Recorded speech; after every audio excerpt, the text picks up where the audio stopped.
Hi guys, நீங்கள் என்ன video பார்க்க போறீங்கன்னா எள்ளுண்டு எப்படி செய்து தான் பார்க்க போறீங்க. அதுக்கு மரட பயிர் வறுத்து ஏத்தாச்சு, அதுக்கு வெள்ளத்தை உடச்சி ஏத்தாச்சு, அதுக்கு வந்து கேவரட் வந்து சுட்டு வந்துடுறாங்க காய்ஸ் வீட்டில்.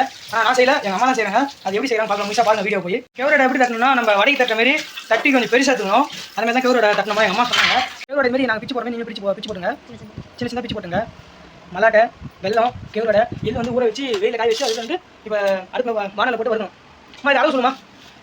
இப்போ எள்ளு வறுக்க போகிறோம், அதனால் வானல் வச்சாச்சு.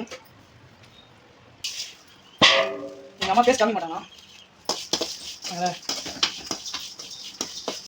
எள்ளு வந்து நல்லா வறுக்க வந்து படப்படம் வெடிக்கிற சவுண்ட் கேட்கணுமா, அப்போ தான் நல்லா பொரிஞ்சு வந்து நடக்குமா. இப்போ சவுண்ட் கேட்குது லைட்டா, அதுமாதிரி நல்லா கேட்கணுமா. ஏன்னா நான் பண்ணுறது விட்டுனே இருங்க. நீங்கள் சிம்பிளாக இப்படி தான் செய்யணும் வீட்டில். நீங்கள் கடை வாங்கி சாப்பிட்றது வீட்டில் செஞ்சு சாப்பிடுங்க, நல்லாயிருக்கும். இறக்காச்சு காய்ச்சி நல்லா பொரிஞ்சிச்சு. டீ விடலாம், பேஸ்ட் மாறிடுமா, அதனால் நீங்கள் டீ விடாமல் அதுக்கு மாதிரி பார்த்து பொண்ணு நேரமாக பார்த்து எடுத்துங்க. இது 6 விட்டு மிக்சர் போட்டு அடிக்க வேண்டியது தான். எள்ளு ரொம்ப கொழுப்பு சத்தும் குறைக்கும், அது மட்டும் இல்லாமல் வந்து சூட்டையும் குறைக்கும். அதுவும் இல்லாமல் முக்கியமான விஷயம் வந்து கர்ப்ப பெண்களுக்கு நல்லது. கர்ப்பப்பை வந்து சுத்தம் பண்ணும். எள்ளு உருண்டை வந்து கர்ப்பப்பைக்கு வந்து ரொம்ப நல்லது. இது பெண்கள் முக்கியமாக அதிகமாக சாப்பிட்ணும். 1 வீக் ஒரு வாட்டி இல்லை 1 மந்த்துக்கு ஒரு வாட்டியாச்சும் சாப்பிட்ணும் எள்ளு உருண்டை.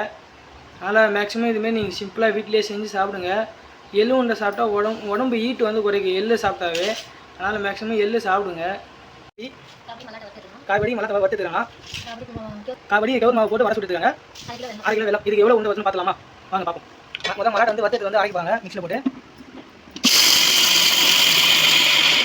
அரிசி எடுத்தாச்சு, இன்னும் கொஞ்சம் குறைப்பாக அரைக்கணும். அரிசி எடுத்துட்டாங்க, அது பாத்திரத்தில் மாற்றிக்கிறாங்க. அதேமாதிரி எல்லாத்தையும் போட்டு அரிசி எடுத்துணும். எள்ளு போட்டு அரைக்கிறாங்க. எள்ளு அரிசி எடுத்தாச்சு, இதுமாதிரி குறைப்பாக இன்னும் கொஞ்சம் குறைப்பாக அரைக்கணும். நல்லா மையாக அரைச்சி எடுத்தாச்சு. அது இப்போ மிக்ஸ் பண்ணி வச்சு இப்போ வெள்ளத்தை போட்டு அரைக்க போகிறோம். வெள்ளத்தை போட்டு அரைச்சி எடுக்க போகிறோம்.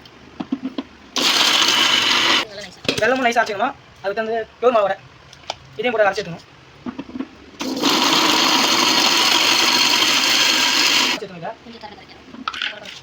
இது போட்டாச்சு. இப்போ எல்லாத்தையும் இதேமாதிரி அரைச்சி எடுத்து மிக்ஸ் பண்ண போகிறோம். அரைச்சி முடிச்சு எல்லாத்தையும் கொட்டியாச்சு. இப்போ கிளற போகிறோம். மிக்ஸ் பண்ண எல்லாத்தையும்.